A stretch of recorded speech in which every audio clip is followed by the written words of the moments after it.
بسم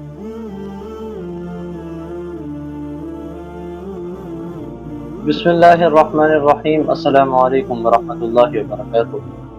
میں ہوں حافظ حسین معاویہ، آپ دیکھ رہے ہیں ہمارا یوٹیوب چینل اور فیس بک پیج حسنین اسلامک ٹیچر۔ تمام ناظرین کو آج کی بہترین کلاس میں خوش آمدید کہتے ہیں۔ کل ہم نے سورہ فاتحہ کے بارے میں آپ کو چند باتیں سمجھائی تھی اور سورہ فاتحہ کے بارے میں یہ بتایا تھا کہ سورہ فاتحہ نماز کے اندر پڑھنا فرض ہے، واجب ہے، سنت ہے، مستحب ہے، کیا چیز ہے۔ آج کا جو ہمارا ٹاپک ہے وہ یہ ہے کہ نماز کے اندر سورۃ فاتحہ کے بعد دوسری سورت ملانے کے بارے میں کیا حکم ہے۔ تو آج کی جو ہماری ویڈیو ہے یہ مسائل پر مشتمل ہے، اس میں 3-4 مسائل کو ڈسکس کریں گے۔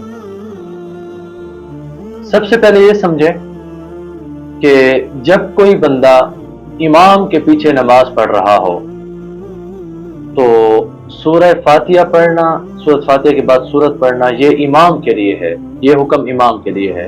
مقتدی کے لیے یہ حکم ہے کہ وہ خاموشی سے سنے، چاہے وہ سری نماز ہو یا جہری نماز ہو، مقتدی کے لیے یہ حکم ہے کہ وہ خاموشی سے سنے۔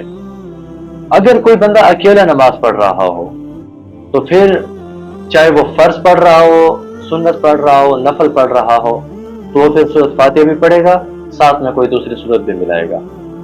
دوسرا مسئلہ یہ ہے کہ اکثر لوگ یہ کرتے ہیں کہ ہر رکعت میں سورہ اخلاص پڑھتے ہیں، تو اس طرح نہ کیا کریں، بلکہ اس طرح کیا کریں کہ آپ کو جتنی بھی صورتیں آتی ہیں، مثلا قرآن مجید کی آخری 10 صورتیں آسان ہیں، تو اگر آپ کو آخری 10 صورتیں آتی ہیں تو آپ کو چاہیے کہ آپ ترتیب سے وہ ساری صورتیں پڑھیں، یہ نہ کریں کہ ہر رکعت میں سورۃ اخلاص۔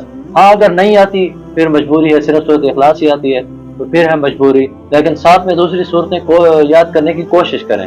اس طرح نہیں کہ بس ایک ہی سورۃ اخلاص آتی ہے تو بس اس پر رک جائیں، نہیں، اگر آپ کو سورۃ اخلاص آتی ہے باقی صورتیں نہیں آتی تو آپ کوشش کریں کہ جتنی بھی آسان صورتیں ہیں وہ ساری یاد کر لیں، یا قرآن مجید میں جتنی بھی آسان جگہیں ہیں وہ یاد کر لیں، پھر آپ ان کو نماز میں پڑھیں۔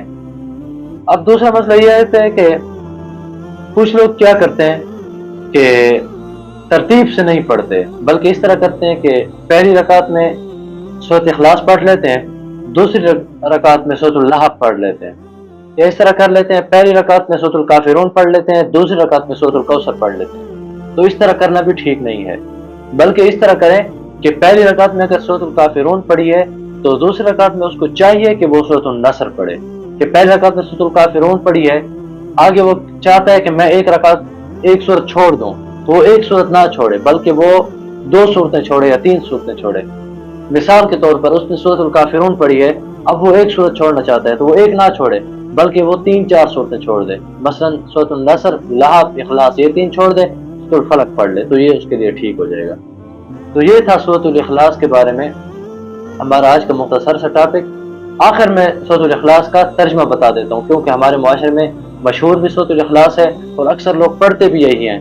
کوشش کریں سورۃ الاخلاص تو پڑھیں، ساتھ میں دوسری صورتیں بھی یاد کریں اور نماز کے اندر ترتیب کے ساتھ سارے صورتیں پڑھیں۔ آخر میں سورۃ الاخلاص کا ترجمہ بتا دیتا ہوں، اس کو صحیح پڑھنے کا طریقہ آپ خود یاد کر لیں، میں ایک بار صحیح پڑھ دیتا ہوں، آپ اس کے اندر غلطیاں دیکھ لیں، اس کو صحیح کر لیں اور ترجمہ یاد کر لیں۔ بسم اللہ الرحمن الرحیم۔ قل هو اللہ احد اللہ الصمد لم یلد ولم یولد ولم یکن له کفوا احد۔ قل هو اللہ احد، اے نبی مکرم صلی اللہ علیہ وسلم آپ فرما دیجئے وہ اللہ یکتا ہے، وہ اللہ ایک ہے۔ اللہ الصمد، اللہ سب سے بے نیاز ہے۔ لم یلد، نہ اس سے کوئی پیدا ہوا ہے، ولم یولد، اور نہ ہی وہ کسی سے پیدا کیا گیا ہے، ولم یکن لہ کفوا احد، اور نہ ہی اس کا کوئی ہمسر ہے، نہ ہی اس کا کوئی ثانی ہے۔ یہ تھا سورۃ الاخلاص کا مختصر ترجمہ۔ تو یہ تھا ہمارا آج کا مختصر سا ٹاپک، سورۃ الاخلاص اور سورۃ الفاتحہ کے بعد نماز کے اندر دوسری سورت ملانے کے بارے میں کیا احکام دیے گئے ہیں۔ تو یہ ویڈیو ضرور دیکھیں، انشاءاللہ آپ کو فائدہ ہوگا۔ اگر ویڈیو اچھی لگے تو ویڈیو کو لائک کریں، ویڈیو پر کمنٹ کریں اور چینل کو سبسکرائب کریں۔ السلام علیکم ورحمۃ اللہ وبرکاتہ۔